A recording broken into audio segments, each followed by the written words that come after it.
आज मैं आपसे एक चीज़ शेयर करना चाहती हूँ। अभी 2 दिन पहले, ध्यान से सुनना, अगर आपके साथ भी ऐसा हो तो मेरे ख़्याल से सभी के साथ ऐसा होता है। तो 2 दिन पहले की बात है, मैंने एक जगह कॉल किया इंटरव्यू के लिए।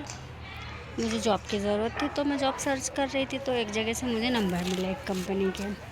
मैंने कॉल किया उन लोगों को, पूछा वहाँ पर वैकेंसी का। उन्होंने बोला ठीक है आप आ जाइए। 2 दिन बाद मैं गई। मैंने डायरेक्ट उनसे यही पूछा था स्टार्टिंग में कि सर आपके यहाँ पर वैकेंसी है या नहीं है। उन्होंने बोला ठीक है आप आ जाइए। ठीक है आ जाइए का मतलब यही होता है ना कि वैकेंसी है, तभी हमें वो लोग बुला रहे हैं। अब मैं वहाँ पर गई, मुझे पहले तो एड्रेस नहीं मिला, बहुत देर तक मैं घूमती रही इधर उधर। और वो जो नंबर थे मेरे पास वहाँ के, मैंने उस पर कॉल भी किया 2-3 बार, उन लोगों ने कॉल अटेंड नहीं किया।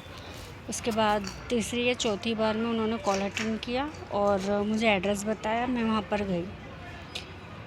मैं पहुँचने के बाद 1 घंटा मैंने वेट किया। वो तो चलो छोड़ो, जाने ही दो। वेट की बात बहुत अलग है कि ठीक है अगर हमें जॉब की नीड है, हमारी ज़रूरत थी तो हम जाते हैं, वेट भी कर सकते हैं, कोई दिक्कत नहीं है। वेट किया, जो इंटरव्यू लेने वाले थे वो 1 घंटे 1.5 घंटे बाद आए। उन्होंने मेरा रिज्यूमे लिया, मुझसे कुछ बेसिक क्वेश्चन किए कि लास्ट जॉब आपने कब छोड़ी, लास्ट सैलरी क्या थी, आपकी क्या एक्सपेक्टेशंस हैं। ये सब पूछने के बाद उन्होंने सीधा सीधा मुझे ये बोल दिया, मतलब ये जवाब मैंने सोचा नहीं था कि मुझे ये चीज़ वो बोलेंगे। अभी तो मेरे पास कोई वैकेंसी नहीं है, जब भी होगा मैं आपको कॉल करूँगा। ये सुनने के बाद ना मेरा एक ही क्वेश्चन बन रहा था वहाँ पर कि यार जब नहीं था, ठीक है आप बुला रहे हो, सब कुछ है, पर मैंने कॉल पे क्लियर पूछा था ना है या नहीं है वैकेंसी। डायरेक्ट बोल देते अभी कोई नीड नहीं है। ऐसा नहीं करना चाहिए ना, किसी का टाइम वेस्ट हो रहा है, कोई अपना टाइम लगा रहा है, इतनी दूर आपके पास आ रहा है, आप डायरेक्ट बोलो ना नहीं है। हम कोई भीख तो मांग नहीं रहे हैं कि आप ऑप्शन में रखोगे देना है नहीं देना है। काम करेंगे तभी आप सैलरी दोगे ना। मुझे बहुत गुस्सा आया, फिर सोचा ठीक है शायद महादेव की यही मर्ज़ी होगी। सब कुछ ऊपर वाले पे छोड़ दिया मैंने, कुछ नहीं किया। ठीक है जॉब बहुत सारी है, दुनिया में बहुत जगह है, मिल जाएगी कहीं ना कहीं। बट मेन मेरा चीज़ ये है आप लोगों से शेयर करने की कि लोग ऐसे टाइम पास क्यों करते हैं यार, क्यों करते अगर नहीं है तो मना कर दो, कोई दिक्कत नहीं है। नहीं करना चाहिए ना, अननेसेसरी किसी को परेशान नहीं करना चाहिए। अगर आपके पास रिक्वायरमेंट है तो आप बुलाओ। अगर सामने वाला उस चीज़ के लिए हिसाब से नहीं है आपके पास में कि नहीं जो ये जॉब के लायक नहीं है या क्वालिफ़िकेशन उसकी सही नहीं है, तो बाकायदा मुंह पे बोलो आप। वहाँ जाने के बाद आप बोल रहे हो, और उसने मुझसे डायरेक्ट यही बोला अभी मेरे पास वैकेंसी नहीं है, बट आप ये बोलिए। हाँ ठीक है, अगर मैं इंटरव्यू में आप लोगों को लग रहा होगा कि मैं इंटरव्यू में फ़ेल हो गई या कुछ, नहीं कुछ भी नहीं हुआ ऐसा।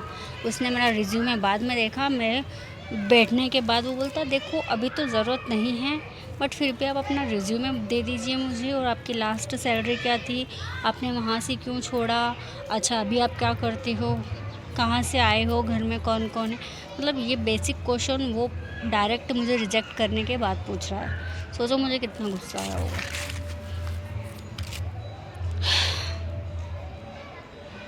कसम से इतना गुस्सा आ रहा था ना, फिर सोचा शायद महादेव की यही मर्ज़ी है, कुछ नहीं बोली। बट आप लोग कमेंट में प्लीज़ मुझे बताना आप लोगों के साथ कभी ऐसा हुआ है क्या, क्योंकि मेरे पास मैंने बहुत इंटरव्यू दिया, ऐसा कुछ नहीं है। जॉब के इंटरव्यू दिए हैं, मुझे पता है नॉर्मली कि हाँ होता है ऐसा। बट यार सामने से क्लियर तरीके से पूछने के बाद में, क्योंकि मुझे इतना वो नहीं था कि मैं पीछे ही पड़ूँ कि मुझे दे ही दो। मैंने कॉल करके डायरेक्ट ही बोला था सर वैकेंसी है क्या आपके यहाँ पर, तो उन्होंने बोला हाँ है आप आइए। अगर हम डायरेक्ट रिज्यूमे लेके जाते हैं किसी भी ऑफिस में, तो रिज्यूमे हम रिसेप्शन पे देकर आ जाते हैं। बट मैंने पहले कॉल करके कंफर्म करना ज़रूरी समझा, क्योंकि मैं घूमना नहीं चाहती थी। मुझे नहीं पसंद है कि मैं होल्ड पे रहूँ या फिर ऐसा कुछ है। मेरा टाइम बहुत इम्पोर्टेंट है और मेरा क्या हर किसी का टाइम इम्पोर्टेंट है। जॉब मांग रहे, कोई भीख तो मांग नहीं रहे हैं किसी से। अगर आप लोगों के साथ भी ऐसा हुआ तो प्लीज़ मुझे कमेंट में ज़रूर बताना, क्योंकि यार बहुत बुरा लगता है बैठना और फिर रिजेक्शन रिजेक्शन से कोई डर नहीं रहा है। मैं ये नहीं बोल रही कि मुझे डर लग रहा है रिजेक्शन से, बट क्लियरली हम इतना स्ट्रगल करके वहाँ तक जाएं, जॉब के हिसाब से हम जाएं, ये सोच के जाएं कि चलो आज हमारा इंटरव्यू, सामने वाला कुछ देखने सोचने समझने से पहले वैकेंसी नहीं है आप अभी तो फ़िलहाल आप रिज्यूमे दे जाइए, हम आपको बताएंगे अगर ऐसा कुछ होता है तो। मुझे ऐसा लग रहा था कि मैं सालों से इसी जॉब के तलाश में थी, मतलब उसके नज़रिए से कि अगर मतलब मैं एक ही जॉब है, एक ही जगह है, वहीं पर मिलेगी मुझे, मना कर दो, छोड़ो जाने दो। हाँ बट आपके साथ ऐसा हुआ है कि नहीं हुआ है प्लीज़ मुझे कमेंट में बताना। बाय।